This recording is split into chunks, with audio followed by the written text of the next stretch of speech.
राधा, आज दूध थोड़ा ज्यादा निकला है। पास वाली बूढ़ी माँ है ना लक्ष्मी, उसको भी एक कटोरी दूध दे आना। बेचारी की तबीयत ठीक नहीं रहती है कभी। आप सबके बारे में कितना सोचते हो श्याम। भगवान सब देख रहा है। आप जो करते हो उसका फल तो जरूर मिलेगा एक दिन। अच्छा ठीक है राधा, ये लो पैसे, छोटू की स्कूल की फीस जमा करा देना। मैं दूध बेचने जा रहा हूँ, तुम अंदर से दरवाजा बंद कर लेना। यह कहकर श्याम अपनी दूध बेचने निकल पड़ा। दूध ले लो दूध, ताजा ताजा गाढ़ा दूध, बूढ़े बच्चे सब मिलकर पियो, सेहत बनाओ। शाम की आवाज सुनकर गांव वाले अपने अपने बर्तन लेकर घरों से बाहर निकल आए। श्याम बेटा, तेरा दूध पीकर तो मेरा बच्चा दिन भर मस्त रहता है। कितना गाढ़ा दूध है तेरा। चाची, गाय ही मेरी दौलत है, जो वो देती है वही मैं लाता हूँ। ना एक बूंद पानी, ना मिलावट। श्याम, मुझे भी 1 किलो दूध दे देना। गर्मी का मौसम आ गया है, अब दही जमाना शुरू करेंगे। माफ कीजिए भाभी जी, दूध तो खत्म हो गया। एक काम कीजिए, मैं शाम को आकर दे जाऊंगा। श्याम बेटा, तू एक और गाय क्यों नहीं खरीद लेता? हमें खाली हाथ लौटना अच्छा नहीं लगता। आप ठीक कहते हैं काका, मैं भी यही सोच रहा था। मुझे भी अच्छा नहीं लगता आपको खाली हाथ भेजना। शाम का दूध शुद्ध और गाढ़ा होने की वजह से गांव वाले उससे ही दूध लेना पसंद करते थे। ग्राहक बढ़ने के कारण दूध जल्दी खत्म हो जाता था। दूध बेचकर शाम घर लौटा और राधा से बोला, सुनो राधा, हमें और गायें खरीद लेनी चाहिए। हमेशा कोई ना कोई खाली हाथ रह जाता है। अब हमारा काम भी अच्छा चल रहा है। हाँ जी, बहुत ही अच्छा रहेगा। इससे हमारी आमदनी भी बढ़ेगी और ग्राहक भी। ठीक है, मैं कल हाट जाकर गाय देखता हूँ। अगर गाय पसंद आ गया तो कल ही ले आएंगे। अगली सुबह शाम पास के गांव में गाय देखने गया। वहां उसने एक गाय वाले गोपाल से बात की। नमस्ते गोपाल भाई, गाय खरीदनी थी। पिछली बार तुमने बहुत अच्छी गाय दी थी, शांत और गाढ़ा दूध देने वाली। इस बार भी वैसी ही चाहिए। क्यों नहीं श्याम भाई, ये देखो, ये हमारी तबीले की सबसे अच्छी नस्ल है। शांत भी है और दूध भी गाढ़ा देती है। श्याम ने उस गाय और उसके बछड़े दोनों को खरीद लिया। घर लौटते वक्त अचानक मौसम खराब हो गया। श्याम गाय और बछड़े को लेकर जल्दी घर की ओर भागा। घर पहुंचा तो उसने देखा कि बछड़ा गायब था। अरे राधा, बछड़ा कहाँ गया? अभी तो साथ में ही आ रहा था। लगता है रास्ते में छूट गया। तुम गाय को संभालो, मैं बछड़ा ढूंढने जाता हूँ। ये जी, मौसम और खराब हो रहा है, आप अभी मत जाइए। नहीं राधा, गाय मेरे भरोसे आई है। मैं उसके बच्चे को मरने के लिए नहीं छोड़ सकता। तुम गाय को देखो, मैं जल्दी लौटता हूँ। शाम बछड़े को ढूंढने निकल पड़ा। कुछ दूर जाकर उसे गाय की आवाज सुनाई दी। वह आवाज का पीछा करते हुए पहुंचा तो देखा कि एक गाय और बछड़ा उसकी ओर आ रहे थे। बछड़े को देखकर शाम खुश हो गया। जैसे ही उसने बछड़े को पकड़ा, गाय रुक गई। लगता है तुम भी अपने बछड़े की तरह खो गई हो। चलो मेरे साथ। ये क्या जी, आप बछड़ा लाने गए थे और साथ में गाय भी ले आए? जंगल में ये गाय हमारे बछड़े के साथ आ रही थी। इसने हमारे बछड़े की रक्षा की, तो इसकी रक्षा करना भी हमारा कर्तव्य है। मैं कल कोतवाल को इसके बारे में बता दूंगा। कोई मालिक होगा तो लेने आ जाएगा।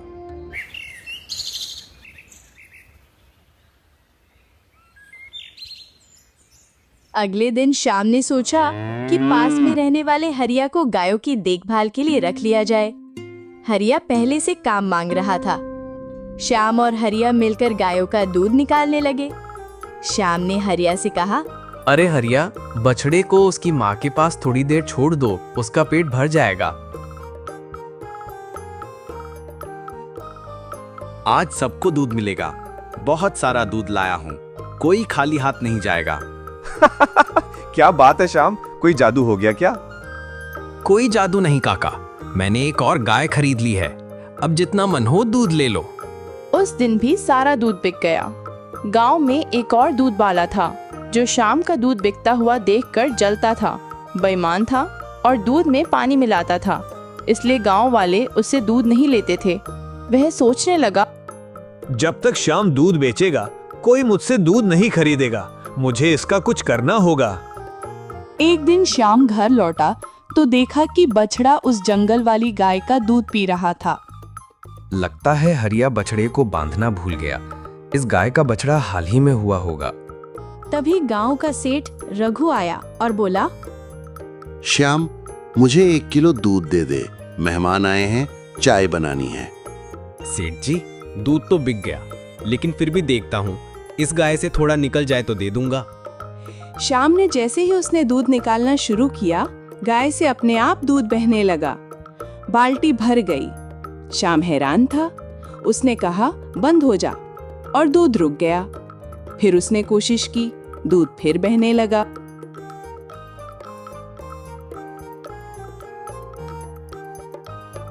राधा, ये देखो, कमाल हो गया।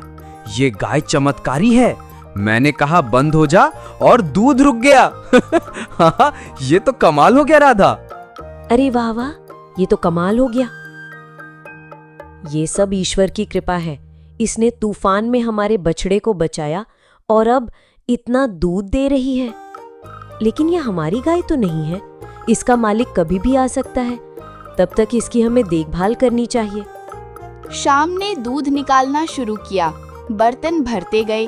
राधा ने कहा, गाय माता रुक जाइए, और गाय रुक गई। क्यों ना हम गांव में दूध की दुकानें खोल लें? इतना दूध तो हम अकेले नहीं बेच सकते। राधा, ये लालच तो नहीं है ना? नहीं तो हम बर्बाद हो जाएंगे। अच्छी तरह से सोच लो राधा। लालच नहीं, समझदारी। ये लक्ष्मी जी का आशीर्वाद है। श्याम ने दूध की दुकानें खोल दी। उसका काम चलने लगा और वो इस पैसे से बड़ा घर बना लिया। एक दिन वो सोचने लगा, पहले हम साधारण जीवन जीते थे, आज सब इस गाय की वजह से है, लेकिन इसे कोई चुरा ना ले। रात को तबेले में अचानक आग लग गई। गायें चिल्लाने लगी। श्याम और हरिया ने आग बुझाई, लेकिन जब श्याम गायों को दूसरी जगह ले गया तो चमत्कारी गाय गायब थी। वो परेशान हो गया। उसने दुकानें बंद कर दी और गाय ढूंढने निकल पड़ा, लेकिन गाय नहीं मिली।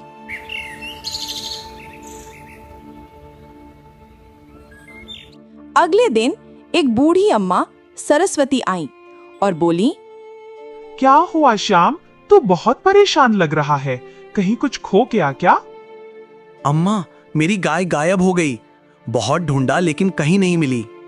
तुम चिंता मत कर बेटा, पशु अपने मालिक से ज्यादा देर दूर नहीं रहते, वो लौटकर आ जाएगी।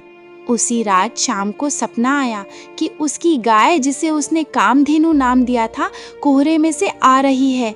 उसकी घंटी बज रही थी। जैसे ही वो उसे छूने गया, उसकी आंख खुल गई। सामने कामधेनु बैठी थी। राधा, हरिया, देखो, चमत्कारी गाय लौट आई। अब तुम कहीं मत जाना, ये दुनिया लालची लोगों से भरी है। रात को एक आदमी गायें चुराने आया।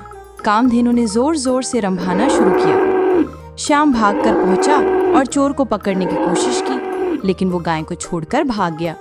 श्याम ने कामधेनु को सुरक्षित कमरे में बंद कर दिया। अरे हरिया, कल रात जब तबेले से आवाज आई तब तुम कहाँ थे? मालिक, मैं गहरी नींद में सो रहा था, मुझे तो आवाज सुनाई नहीं दी। फिर श्याम ने समझ गया कि चोर कोई और नहीं, हरिया ही है। सच सच बताओ हरिया, गाय चोरी तुम ही कर रहा था ना? मालिक, मुझे माफ कर दीजिए। मैंने कर्ज लिया था बहन की शादी के लिए। कर्जदाता मुझे मारने की धमकी दे रहे थे। मैंने गाय चुराने की सोची। श्याम ने पैसे देकर हरिया को कर्ज चुकाने को कहा और उसे माफ भी कर दिया। उसी दिन बूढ़ी अम्मा फिर आई।